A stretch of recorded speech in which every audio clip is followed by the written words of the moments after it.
Hey folks, GDP here, looking quite angelic in Piedmont. I know I got this halo effect happening behind me, just trying to keep some lights on here.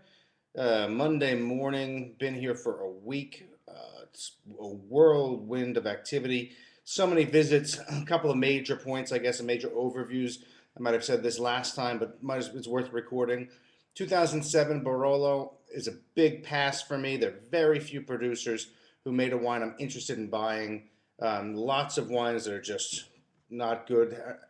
Not good last year, not good this year. Skip it. Skip it if you haven't already skipped it. There's no point in jumping in because you've got 2008, 2009, 2010, 2011 coming on its heels.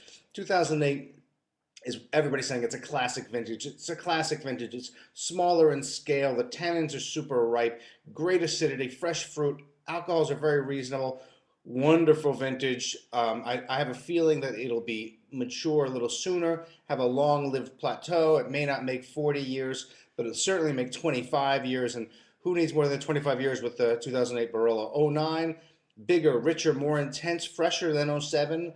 Probably going to be a vintage in that style, roughly in that style, but fresher and better balanced. And then we've got 2010. 2010, of course, it's too young to say anything. The wines aren't even Barolo yet, but the base wines, the Nebbiolo that are destined for Barolo, seem to be spectacular. Beautiful freshness, great complexity, real aromatic poof lift.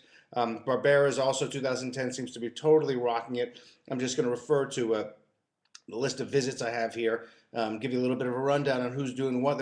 One of the visits we went to recently was Odero. Odero is making a beautiful basic Barolo. Their Barolo Classico 2008 was a very fine wine. Vilero, outstanding. I think Vilero is the star of Brovia's 2008 lineup, but Roque comes in a very close second. Brunata was classic, not quite as good. The Busia di Mondocca, also excellent. I still think Vilero is out there in first place. Bartolo Mascarello, okay, here we go. Bartolo Mascarello. Bartolo Mascarello, one of the three 2007 Barolos that I would recommend buying. It's just delicate and fresh and beautiful, a little bit larger scale perhaps for a Bartolo Mascarello Barolo, but super, super wine. 2008, it's a step up. You can buy the '07. The '07 is great. The '08 is better. '08 is is just a classic vintage for Bartolo Mascarello Barolo. Everything's in its place. Everything's balanced. Beautiful aromatics. Loved that wine. Loved that wine. Visited Roagna. We had several older vintages. The wine show spectacularly well. Cricket Paillet. We had both a 2001, which was really a brilliant Cricket Paillet. We had also 2002 Cricket Paillet, which Luca Royan is releasing in a mixed case. So you'll be able to buy that, but only in a mixed case. Don't be afraid of it. It's not 2002. It's an exceptional 2002 and a very solid wine. A lot of producers would be happy to make that wine in any vintage. And then I think the last canteen I'm going to hit on today is Brovia. As you guys probably know, Brovia is one of my favorite producers. I think Brovia is making better wine, almost vintage after vintage after vintage. It's super exciting to watch the crews. They've got 4 crews. Super exciting to watch those wines evolve, to watch the new vintages evolve, the expression of the vintages. Their Barolo Classico, their base Barolo, one of the best I tasted so far in 2008. Roque and Vilero 2008 were absolutely stunning. Vilero better than Roque. I'm just going through my notes quickly here. Garblet Sue, which for me is generally my least favorite Barolo from Vilero, was superb this year, and the Camilla was tops. So I guess this year it's Vilero and Camilla for me. Those were the two that showed the best, but it's going to be tough to choose from these 4 Barolos from Brovia. They're all spectacular.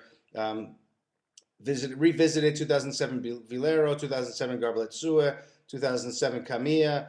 2007 Camilla spectacular. The other 2 didn't really do much for me. 2010 Camilla could be the best yet. 2009 also excellent. 2010 Roque spectacular as well. Just fantastic wine after fantastic wine after fantastic wine.